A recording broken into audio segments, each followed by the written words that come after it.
ပါဒီနေ့ပြပြမယ့်အကြောင်းအရာလေးကတော့အတိုက်ခိုက်အနှောက်အယှက်တွေအကြောင်းပြပြမယ်နော်မိမိအိမ်မှာအိမ်သူအိမ်သားချင်းချင်းကလည်းမတည့်ကြဘူးအဆင်မပြေဘူးဘေးပတ်ဝန်းကျင်ကလည်းအလိုလိုနေနဲ့ကိုယ်အိမ်ကို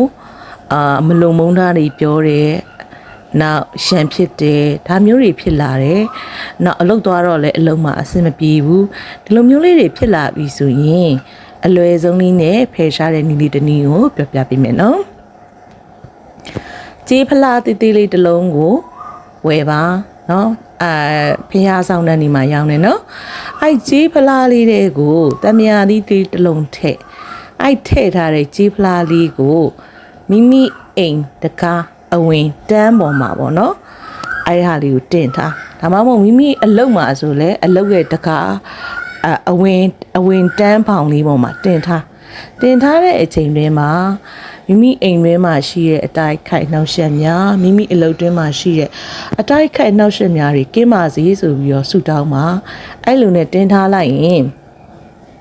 တမယာသီးလေးကအလိုလိုနေညှိုးသွားတယ်ဆိုရင်ဒါဆိုရင်အိမ်တွင်းအလုပ်တွင်းမှာအတိုက်ခိုက်မရှိဘူးအဲ့လိုမဟုတ်ဘဲနဲ့တမယာသီးလေးကပုတ်သွားတယ်ဒါမျိုးတွေရှိလာပြီဆိုရင်တော့အိမ်တွင်းအလုပ်တွေမှာတိုက်ခိုက်ရှိတယ်အဲ့ဒီပုတ်သွားတဲ့တမယာသီးကိုမိမိအိမ်မိမိအလုပ်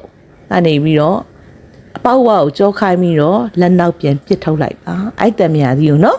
ပစ်ထုတ်လိုက်ပါပြီးွားရင်အဲ့တမယာသီးအစားနောက်ထပ်တမယာလေးအသစ်တစ်လုံးကိုလဲပြီးတော့အဲ့ကြီးဖလားလေးတွေပြန်ထည့်ထားနော်ဒီလိုလေးပြုလုပ်ခြင်းအပြင်မိမိအိမ်တွင်အလုပ်တွင်မှာအတိုက်ခိုက်တွေကင်းလွတ်ပြီးတော့အေးချမ်းသာယာပါလိမ့်မယ်နော်ကဲအားလုံးပဲအတိုက်ခိုက်များကလွတ်ကင်းကြပါစေနော်